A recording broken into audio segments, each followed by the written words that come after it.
నమస్తే. శ్రీ గురుభ్యో నమః. శ్రీమాత్రే నమః. ఆదిత్యాయ చ సోమాయ మంగళాయ బుధాయ చ గురుశుక్ర శనిభ్యే రాహవే కేతవే నమః.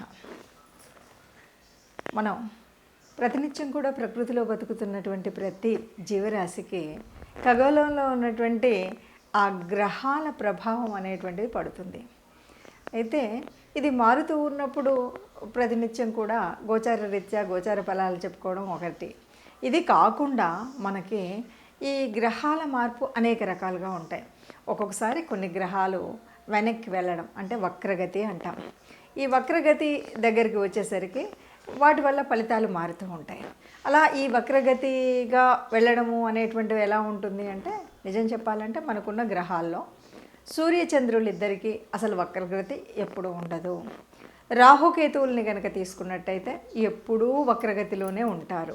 ఇక మిగతా గ్రహాలు ఏవైతే ఉన్నాయో అవి అప్పుడప్పుడు వక్రగతిలోకి వెళుతూ ఉంటాయి. అవి మనం పుట్టినప్పుడు వక్రగతిలో ఉండొచ్చు, లేదా ఇలా మధ్యలో వక్రగతి వస్తూ ఉండొచ్చు. అలా వక్రగతి వచ్చినప్పుడు ఫలితాలు విభిన్నంగా ఉంటాయి. అలా ఆలోచించినప్పుడు మనకు ప్రస్తుతం శని వక్రగతిలో నడుస్తుంది. అదేవిధంగా 2024 ఆగస్టు 6 నుండి 26 వరకు దాదాపుగా ఈ మధ్యకాలంలో బుధుడు వక్రిస్తున్నాడు. సరే, అన్ని గ్రహాలు వక్రిస్తున్నాయి అన్నారు కదా.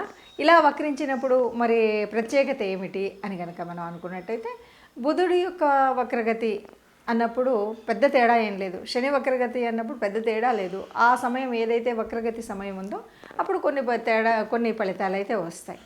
కానీ ఇప్పుడు ఈ 24 ఆగస్టులో జరుగుతున్నటువంటి ఆగస్టు 6 రోజు మారుతున్నటువంటి మార్పులో ఒక ప్రత్యేకత అయితే ఉంది అని చెప్పచ్చు. ఎప్పుడైనా సరే శనికి బుధుడికి ఒక సంబంధం ఏర్పడినప్పుడు ఒక యోగం ఏర్పడుతుంది. ఆ యోగాన్ని శశబుధ యోగం అంటారు. మరి శశబుధ యోగం ఇప్పుడు ఎలా ఉంది అంటే, వక్రగతిలో 2 గ్రహాలు కూడా వక్రగతిలో ఉన్నప్పుడు జరుగుతుంది. ఇది ఒక ప్రత్యేకత. ఇక రెండవ ప్రత్యేకత ఏంటంటే, ఈ సంబంధం ఎలా ఏర్పడింది అంటే, బుధుడికి శని, శనికి బుధుడు ఇద్దరూ కూడా సమసప్తకాల్లో ఉన్నారు. ఇలా సమసప్తకాల్లో ఉన్నప్పుడు ఈ వక్రించినటువంటి 2 గ్రహాల యొక్క ఫలితం వల్ల మనకు జరిగేటువంటి ఈ యోగం ఏ రాశి వారికి ఎలా ఉంటుంది, ఎట్లా ఉంటుంది. అసలు ఎప్పుడైనా సరే శశబుధ యోగం అంటేనే ఆర్థికంగా చాలా అభివృద్ధిని సాధించే విధంగాను, అభివృద్ధిగా ఉండేలాగాను, ఏదైనా పనులు కాని పనులు అయ్యేలాగాను, మనకు ఏ రకమైనటువంటి ఇప్పటివరకు ఉన్నటువంటి ఆలోచనలు, ఊహలు ఏవైతే ఉన్నాయో, కార్యంలో పెట్టాలి అనుకున్నటువంటి ఏవైతే ఉన్నాయో అవన్నీ కూడా కార్యంలో పెట్టడానికి అనువుగా ఉండేటువంటి పరిస్థితి శశబుధ యోగంలో ఉంటుంది. మరి అలాంటప్పుడు ఆ యోగంలో ఇప్పుడు ఏంటి ప్రత్యేకత అంటే, 2 గ్రహాలు కూడా వక్రించి ఉన్నాయి. ఈ వక్రించి ఉన్నప్పుడు కొన్ని రాసుల వారికి బాగా శుభదాయకంగాను, మరికొన్నింటికి మధ్యస్థంగాను ఉంటుంది. అసలు శశబుధ యోగం అంటేనే చాలా వరకు మంచి జరుగుతుంది, కానీ ఎక్కడ కూడా చెడు అనేది కనిపించదు. కానీ కొన్ని రాసుల వారికి చాలా అద్భుతంగా ఉంటుంది. కేవలం అది 20 రోజులు అయినప్పటికీ కూడా కొన్నింటికి మధ్యస్థంగా ఉంటుంది. ఈ 1-2కు అటు ఇటుగా ఉండవచ్చు. అయినప్పటికీ ఈ యోగం మరి దీని ఫలితాలు ఎలా ఉంటాయి, ఏ రాశి వారికి ఎలా ఉంటాయో ఒక్కొక్కటిగా చూద్దాం. తదుపరి వృషభ రాశి. వృషభ రాశి వారికి ఎలా ఉంటుంది అంటే కనుక, మనకి వృషభ రాశి వారికి ఈ వక్రగతి వల్ల వచ్చేటువంటి యోగం ఏదైతే ఉందో, ఇప్పటికే ఉన్నటువంటి శని వక్రగతి, అలాగే బుధుడు ఇప్పుడు వక్రించబోతున్నాడు, ఈ రెంటి మధ్య ఏర్పడినటువంటి యోగం ఏదైతే ఉందో అంత ఉపకరించే విధంగా ఉంటుంది అని చెప్పలేం. ఒకటి, ఆర్థిక పరంగా బాగానే ఉంటుంది, కానీ కొంత చికాకు ఆలోచనలు, ఎప్పటికప్పుడు ఏదో ఒక ఆలోచన, సంతానానికి సంబంధించినటువంటి కొన్ని ఇబ్బందులు, అంటే వారి ఆరోగ్య రీత్యా కావచ్చు, వారి చదువు రీత్యా కావచ్చు, వారి యొక్క ఉన్నటువంటి పరిస్థితుల రీత్యా కావచ్చు, అలాగే కొన్నిసార్లు సంతానానికి వీరికి సరిపోయేటువంటి అంటే ఎదిగిన సంతానం ఉంటుంది, ఒక్కొక్కసారి వాళ్ళ ఆలోచన ధోరణి వేరు ఉంటుంది. ఇలాంటప్పుడు కూడా మనం చెప్పే విధంగా అనుగుణంగా ఇది బాగుందిలే అనేటువంటిగా ఉండకూడదు. ఏదో ఒక రకమైనటువంటి భయం, ఒక ఆందోళన, ఒక చికాకు, నేనేమో చేయలేకపోతున్నాను అనేటువంటి ఒక మానసిక స్థితి, ఇలాంటివన్నీ కలగాపులకంగా ఉండేటువంటి పరిస్థితి అయితే ఈ రాశి వారికి ఉంటుంది. అయితే ఇది ఎక్కువ కాలం అన్నది కాదు, కేవలం 20 రోజుల్లో ఉంటుంది. కానీ కొంతమందికి ఉండకపోవచ్చు. అదేంటండి మీరు ఇప్పుడే కదా చెప్పారు ఈ రాశి వారికి ఇలా ఉంటుంది అంటే, ఎవరికి ఉండదు అంటే, ఎవరికైతే జన్మరాశిలో చక్కగా బుధుడు కానీ శని కానీ చాలా యోగకారంగా ఉండడమో, లేకపోతే వారికి వారి జన్మకుండల్లో ఉన్నటువంటి యోగం ఏదైనా శశబుధ యోగం లాంటిది ఉంటే గనక చక్కటి ఫలితాలు, అంటే ఈ నెగిటివ్ ఎఫెక్ట్ అన్నది ఏది కూడా కనిపించకుండా ఉంటుంది. ఒక్కొక్క రాశికి ఈ విధంగా ఉంది అని మనం చూస్తూ ఉన్నాం కదా. ఇప్పుడు ఈ రాశికి ఇలా ఉంది అని చెప్పేటప్పుడు మరి ఇలాగే ఉంటుందా, దీనికి ఏం చేయాలి, ఎలా చేయాలి అంటే, ఒకటి, ఎవరికైనా సరే శశబుధ యోగం అనగానే ఇది మంచినిస్తుంది. కొన్నిసార్లు ఇవ్వకపోవచ్చు. అయితే ఇక్కడ ఒక్కొక్కసారి ఎలా ఉంటుందంటే, మన జన్మజాతకంలో కూడా ఈ బుధుడు మంచి స్థానంలోనూ శని మంచి స్థానంలో ఉండి వారికి ఆ యోగం ఉన్నట్టయితే ఇక్కడ ఫలితాలు చాలా అద్భుతంగా ఉంటాయి. ఇప్పుడు జరగబోయే ఈ 20 రోజుల్లో అద్భుతమైనటువంటి వారి అంటే ఫ్యూచర్ ప్లానింగ్కి మంచి ప్రణాళిక వేసుకోవడానికి చక్కటి కాలం. ఎందుకంటే బుధుడు అంటేనే ఆలోచన శక్తి. ఆ ఆలోచనని కర్మరూపంలో పెట్టేటువంటి వాడు కర్మకారకుడు శని. మరి ఈ ఇద్దరి యొక్క యోగం వల్ల వచ్చేటువంటి స్థితిలో చక్కటి ఆలోచన ప్రయోజనం ఉంటుంది, వాళ్ళకి కావాల్సినటువంటిది జరుగుతుంది. కానీ అలా అందరికీ ఉంటుందా అంటే, అందరికీ మరి పుట్టుకతో ఆ యోగం ఉండకపోవచ్చు. మరి లేని వాళ్ళు ఇప్పుడు ఈ గ్రహరీత్యా జరుగుతున్నటువంటి మార్పుల వల్ల వచ్చినటువంటి ఈ యోగాన్ని వడిసిపెట్టేటువంటి ప్రయత్నం అయితే చేయాలి. ఎలా చేయాలి, ఏం చేయాలి అంటే, అందరికీ ఈ యోగం యొక్క ఫలితం అయితే ఉంటుంది. వక్రగతిలో ఉన్నప్పుడు ఎవరికైతే ఈ బుధుడు కానీ శని కానీ యోగకారకుడు కానటువంటి గ్రహాలు ఉన్నాయో వాళ్ళకి పనిచేస్తుంది. అంతేకాదు ఎవరికైతే అంటే శనికి సంబంధించినటువంటి గ్రహాలు రాసులు ఏవైతే ఉన్నాయో వాటిల్లో పనిచేస్తుంది. అట్లాగే బుధుడు అంటే ఇప్పుడు ఇది జరుగుతున్నటువంటిది ఎక్కడ జరుగుతుంది అంటే, సింహం నుండి కర్కాటకం వక్ర దశలో కదా, అక్కడ కూడా కుంభం నుండి మకరం వైపు వెళ్తున్నటువంటి దిశ శనిది.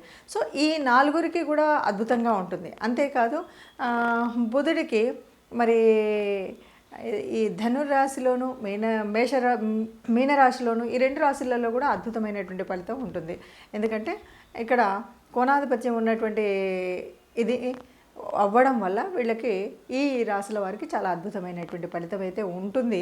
మరి వీళ్ళు కాకుండా మిగతా వాళ్ళకి అందరికీ ఎలా ఉంటుంది అని మనం చెప్పుకున్నాం కాబట్టి, దీనికి తప్పనిసరిగా మనకి ఏం కావాలి, ఒకవేళ అలా ఉన్నా మనకి మంచి రెమెడీ కావాలి. అంటే ఒకవేళ ఈ 20 రోజులలో మనం చేయాల్సినటువంటి పని ఏముంది, ఏ రకంగా చేస్తే ఈ వచ్చినటువంటి యోగం మన జీవితంలో కూడా కొంత సత్ఫలితాన్ని ఇచ్చి మంచి ఆలోచన పద్ధతిని ఇచ్చేటువంటి పరిస్థితి ఉంటుంది అని కనుక ఆలోచించినట్టయితే, బుధుడు అంటే ఈ బుధవారము రోజైనా బుధుడికి సంబంధించిన ఏదైనా సరే విష్ణుమూర్తికి సంబంధించినటువంటి ఆరాధన చేసినప్పుడు తప్పనిసరిగా ఏదైనా మనకు అనుకూలం కానటువంటి పరిస్థితి ఉన్నది అనుకూలంగా మారగలుగుతుంది.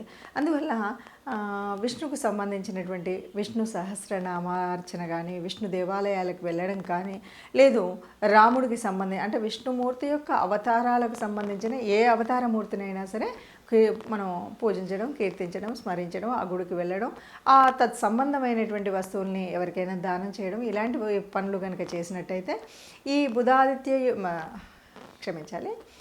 శశబుధ యోగంలో జరగబోయేటువంటి మనకు మంచి జరగడానికి కావాల్సినటువంటి శక్తి, కావాల్సినటువంటి ముందుగా కావాల్సినటువంటి ఆ ఉత్పత్తి సమయం ఏదైతే ఉందో అది జరుగుతుంది అని చెప్పొచ్చు.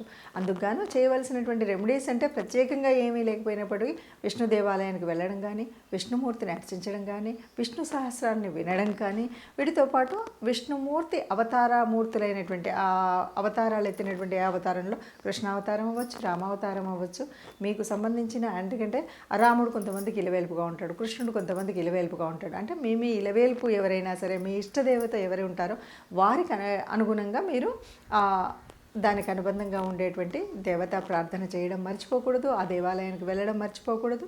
ఆ సంబంధితమైనటువంటి అంటే బుధవారాలు శనివారాలకు సంబంధించినటువంటి వ్రత నియమాలు తప్పనిసరిగా పాటించాలి. బుధ శని వ్రత నియమాలు ఏముంటాయి అంటే, బుధవారం అనేసరికి మనకు విష్ణుమూర్తికి సంబంధించినటువంటి రోజు. అలాగే ఆ రోజు మనం ఏదైనా దానం చేయాలంటే ఆకుపచ్చ రంగు వస్త్రం అయితే ఆకుపచ్చ రంగు, కూరగాయలు ఇలాంటివి దానం చేసినప్పుడు ఆ ఆకుపచ్చకు సంబంధించినటువంటి వస్తువులను దానం చేయడం ఒక పద్ధతి. అలాగే గోగ్రాసం ఇవ్వడం, ఇంతే కాదు, మరి శనికి సంబంధించినంత వరకు మనం ఏం చేస్తామంటే, శని అంటే వృద్ధులకు సేవ చేయడం.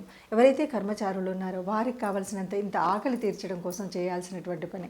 సరే, శనికి సంబంధించినటువంటి ఆయిలు అంటే నువ్వుల నూనె ఇలాంటివన్నీ ఒక పద్ధతి అయినప్పటికీ కూడా ముఖ్యంగా ఎవరైతే కర్మచారులు ఉన్నారో, ఎవరైతే వృద్ధులు ఉన్నారో వారికి సేవ చేయడం, వారిని ఆదుకోవడం, వారికి సహాయం చేయడం అనేటువంటి పనుల వల్ల శని తొందరగా సంతృప్తి చెందుతాడు.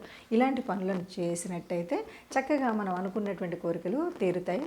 మనం అనుకున్నట్టుగా ఈ 20 రోజుల ఈ యోగం ఏదైతే ఉందో అది మనకు కూడా అనుకూలించే విధంగా ఉంటుంది. ఇదండి, ఇది అందరూ ఇలా ఏ యోగం వచ్చినా, ఏ రకమైనటువంటి గ్రహ స్థితులు ఉన్నప్పటికీ కూడా అందరూ సుఖంగా ఉండాలి, అందరిలో మనము ఉండాలి. సర్వే జనా సుఖినో భవంతు.